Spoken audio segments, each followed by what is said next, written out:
So, Fox and I are on our way to his sleep study. Yeah, we are in Tampa. We're almost there. We are staying overnight for them to hook him up to a bunch of monitors and kind of check out what's going on. We do suspect that maybe Fox has sleep apnea.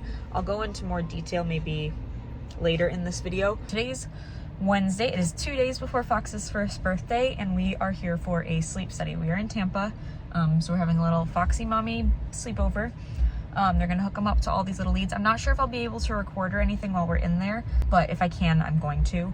Here he is, the little sleep study. He's got, in the corner of his mouth, he's got food. He was real grumpy before we got in the car, but he got a fresh bath. They asked him to be freshly bathed.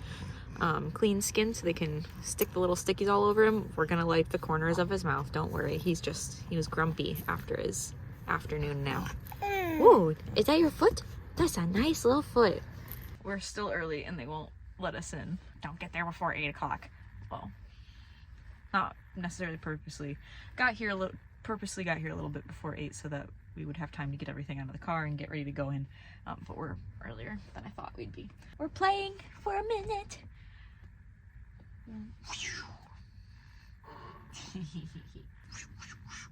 Whoa. Whoa, Haley's crazy. This is Harry, the hare. Whoa. Boop, boop, boop, boop. This will be Fox's bed tonight. And that's my bed for the night. And it's very lively.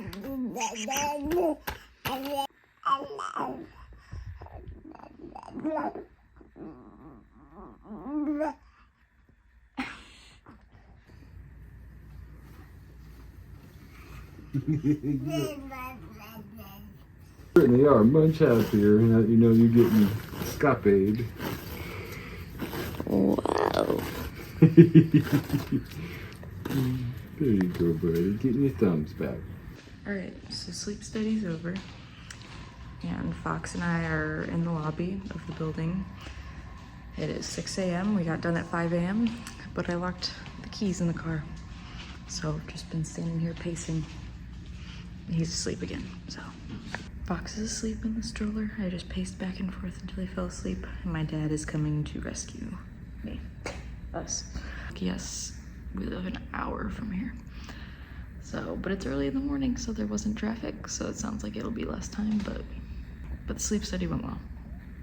So I just wanted to talk about Fox's sleep study and him getting that sleep study done and what our experience was. So when we were going to get the sleep study done, and I was kind of trying to figure out what a sleep study entailed, I wanted people's experiences. I didn't want the medical jargon and what a sleep study is, what the results can be if you have sleep apnea, that sort of thing. I just wanted to know what people's experiences were, so that's part of the reason I wanted to make this video, was for other people who were like, oh, what is happening? Yeah, it's not, the sleep study itself is not scary, so I don't want to make this sound like it was like some horrible, terrible, scary experience, but just, I didn't really know what to expect. In November of 2022, Fox was about 6 months old and he got sick for the very first time, and I thought it was just a cold. At least it seemed just like a cold. It was, you know, stuffy nose, mild cough, those sort of things.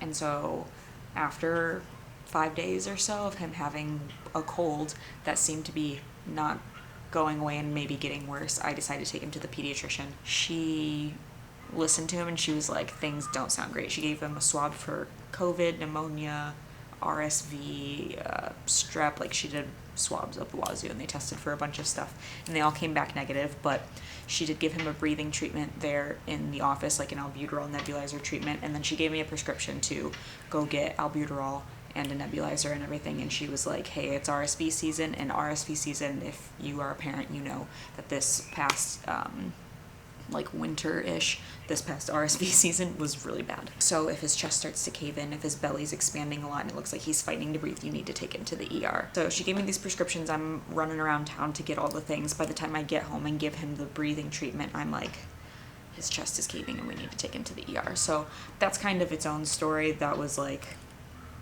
a nightmare. Long story short, he was admitted into a children's ER. Within 15 minutes, we were checked into a room, not just like in the triage area. We were in a room because his breathing was so bad, and we saw like 3 or 4 doctors right away. And he was swabbed again, tested positive for COVID and pneumonia, and they said he had croup as well. So COVID, pneumonia, and croup literally all at once, not like back to back, all at once. He's diagnosed. And so we spent one night in the hospital, and he had been so congested, he started breathing through his mouth really heavily, and he wasn't really much of a mouth breather before that. He doesn't have a nasal bone. That's a character trait of people with Down syndrome. A lot of them don't have nasal bones, or they have very small nasal bones, and Fox does not have one. And that changes the whole anatomy of like their inner ears, all of those sort of things. Him getting congested is a big deal, and we have to make sure that we're really clearing his nose out if he's congested, because it could lead to ear infections. Like, so congested, they did breathing treatments, they gave him a steroid, and we spent a night in the hospital.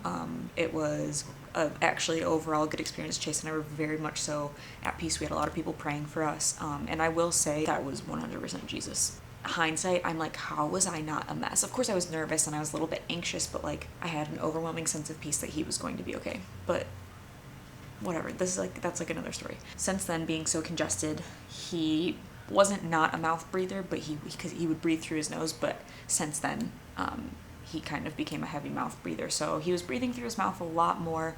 And then I'm in some Facebook groups for parents of children with Down syndrome, and sleep apnea is super common for children or people with Down syndrome, adults as well with Down syndrome.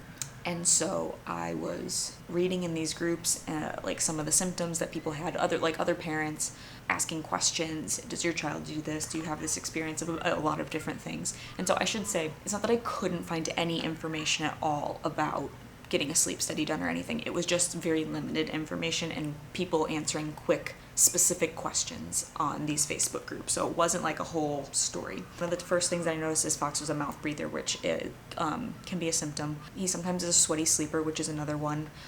Both were kind of mild. He occasionally snores. That's another could be symptom or sign that I had seen. And then waking a lot during the night. So mouth breathing, snoring, being sweaty, and waking a lot. Those are the 4 things that I had noticed. So from November is when he had COVID, pneumonia, croup, and then by the end of January, so December and January, within like 2 months after having all of those things, he got bronchitis 3 times, and he's had bronchitis 1 more time since January. From 6 months old to a year old, he's had bronchitis 4 times. He has little breathing issues, lung issues. He gets bronchitis very easily. So all these things, and him not sleeping through the night, I mentioned to his pediatrician. She's great. She was very open to listening to me. I was like, hey, like, do we think he might need a sleep study? Other parents of children with Down syndrome, like a lot of them do sleep studies. And she was like, I think that's a good idea. We should do a sleep study. I got put in touch with a doctor to do the sleep study, and that's really kind of where my more digging in and trying to find information, other people's experiences kind of started. I just want to know, like, what is this going to look like? Because the only things that I did know about getting a sleep study done, and if you have sleep apnea, is I just general knowledge knew about CPAPs, like the little breathing machine. Well, that's not a very little breathing machine. A lot of adults who have CPAPs, they're big, noisy machines, and I was like, oh, okay, well, I don't want that. And then upon reading in Facebook groups, had heard that like kids having their tonsils, adenoids, and tubes put in their ears, tonsils and adenoids removed, I'm sorry. Those were things that I was aware of and of course nervous about, because that's surgery and nobody wants their child to have surgery. So I got in touch with this doctor, we got set up, and when I called, they were like, okay, we're gonna do the sleep study and you need 3 appointments. First appointment was a consultation, and that was done over Zoom, basically to see, you know, like, does he qualify? The second appointment was the actual sleep study, which we had to physically go up to Tampa for. And then the third one was the results. So I just had his 3rd appointment this week with the results, and his sleep study was 2-3 weeks ago. But I'll start with talking about just the consultation itself. So I'd filled out some forms and stuff ahead of time, but got on this Zoom call with this doctor, and she was like, the child, Fox doesn't need to be present for it. I'm just gonna ask you some questions. And he's a baby, so he can't really give her any information either. So she's asking questions like, does he sleep through the night? And at the time, he was not sleeping through the night. Does he snore? Does he breathe through his mouth? Does he have night terrors? Which night terrors was the thing that I was not aware of until doing this. So Fox does occasionally have night terrors. He actually had one, not last night, but the night before, and they're awful. So we're lucky that some kids have night terrors and they have them every night, and they say that they can't remember them. He wakes up very happy, so that very well could be true that he doesn't remember. But Fox has had 5, 6 night terrors in his short little 1-year life, and it's awful. So she asked, like, does he have night terrors? And I was like, shoot, yeah, like he has had some night terrors. That was another one of the things. And she was like, basically at the end of it, she asked a lot of questions. I can't remember all of them because of course some of them the answer was no, but it was like, how often does he wake? How long does it take for him to fall asleep? Those are some of the bigger questions. So yeah, she asked all these questions and basically was like, you're a good candidate for it. And I was like, well, that's good because I'm already scheduled. You had to schedule all 3 appointments all at once. So I mean, I'm sure if she was like, I don't think you need a sleep study, those other appointments would be canceled. But I was like, okay. We did the sleep study up in Tampa overnight. Just Fox and I went up there. So we got there at 8 p.m.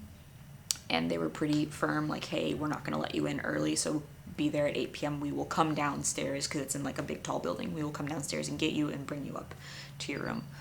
So Fox and I had gotten there. This is kind of like an extra little story.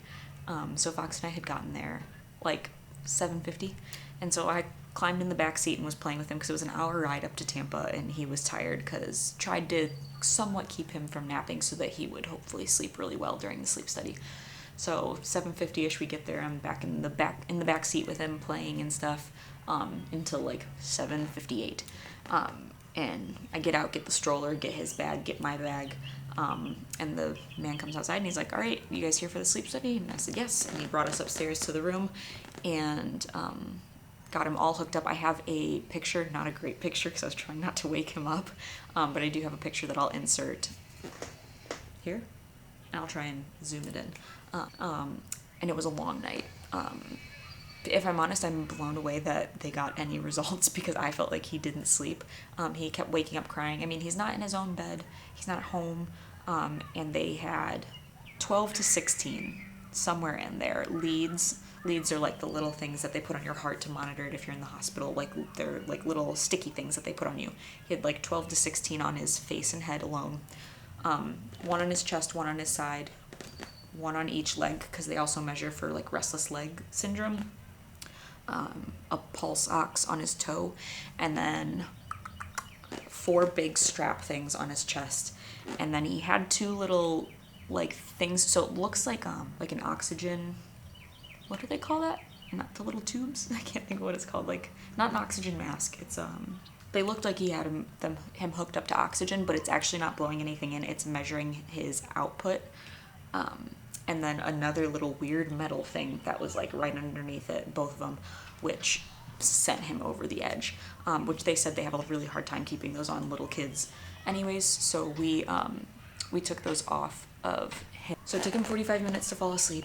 It sucked. And then he just kept waking up, and not even waking up, he was just crying and whining, and I was having to go over there. I had my own separate bed, and so I slept in my bed, he slept in his, and they had said, listen, we've asked that you do your best not to sleep in the same bed as him because every time you move it sets off sensors and alarms and everything, and we're monitoring him.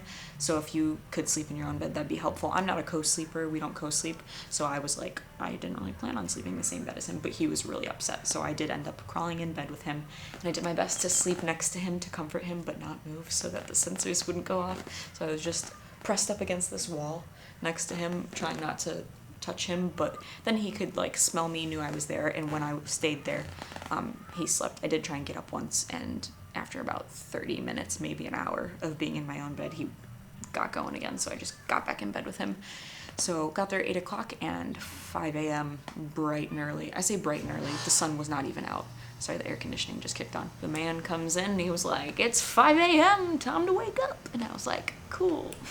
This is the worst night's sleep ever. And I honestly, so they had told me, we'll wake you up at 5 a.m. unless we don't have enough information, then we will run the sleep study a little bit longer.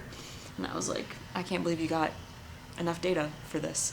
So 5 a.m. woke us up.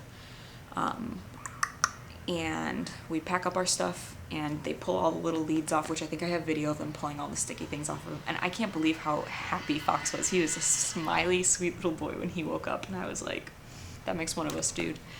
So they pull all the leads off, and the nice man walks us downstairs. It's black, pitch black outside. It's dark.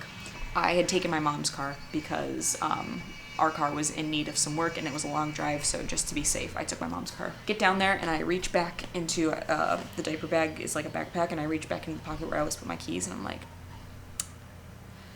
I don't remember putting the keys in here. And I have the stroller with like the little carrier thing. I look in there, and I'm like, I look at this man and I go, "Sir, would you believe me if I told you that I'm pretty sure I locked my keys in the car?"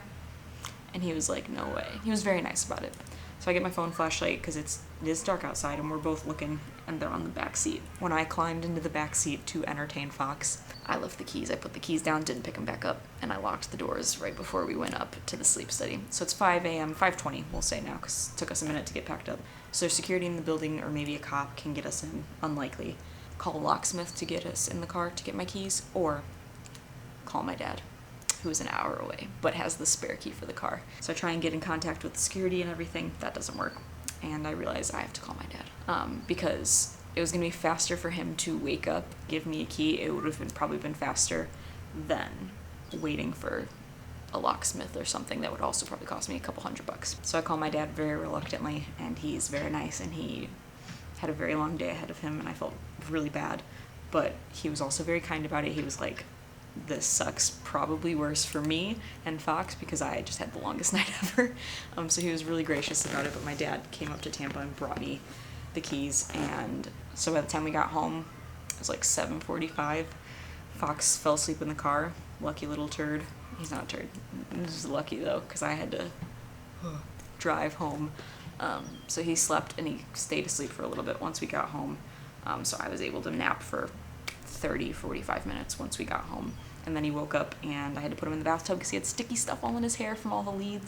This might be TMI, but he pooped in the bathtub for the first time ever, so that was just like icing on the cake, chocolate icing on the cake, if you will. But anyways, that's the experience of the sleep study itself and my own dumb brain. Fast forward 2-3 weeks, technically 2 days ago for me now, and we went back. We had to go in person to get the results, which kind of stunk, but I understood. But we got the results back. So it took him 44.5 minutes to fall asleep. And let me tell you, that was a doozy, getting him to fall asleep so that the sleep study could start. But Miss Rachel for the win. She was the only thing that could calm him down. We love you, Miss Rachel. So he fell asleep, and he stayed asleep for, according to the study, he stayed asleep for 75% of the study. So that's how they had enough data to know. Number of REM awakenings was 3. I don't really know what that means exactly, but he went into REM sleep, which is good because they were able to get all the data they needed. And so he was diagnosed with mild sleep apnea. So I'm not exactly sure how the scale works, but what the doctor had said was the cutoff is 1, and to whatever would be mild sleep apnea. So he got a 1.4. So if 0 to 1 is no sleep apnea, he got a 1.4. So he has mild sleep apnea. We are being referred to an ENT. This doctor seemed pretty sure that he's not going to need his tonsils. He's not going to need his tonsils or adenoids removed. Probably won't need tubes, especially he's one of the doctors that was surprised that he hasn't had any ear infections or anything. It doesn't sound like he'll need tubes at all. This doctor said he probably won't need his tonsils or adenoids out, but that's really going to be up to an ENT. That's going to be the next thing we do. We are going to get in touch with an ENT and see what's next, but that'll probably come in a different video. I just wanted to share kind of the sleep study itself. So although it felt like a very daunting and intimidating thing for me, overall it really wasn't a bad experience. The night's sleep stunk, but we recovered. It was took a day or 2 of recovery, but we got through it. It's non-invasive. So we're thankful for stuff like that, and we're really thankful that he only has mild sleep apnea. And then I guess I should add, in about 6 months, we are going to do a follow-up, and then a year from now, he said that they might want to do another sleep study. Thank you to everybody who knew about it ahead of time and was praying for us, because I was anxious about it. But overall, that kind of hindsight's always 20/20. I didn't need to be anxious. And now we have answers.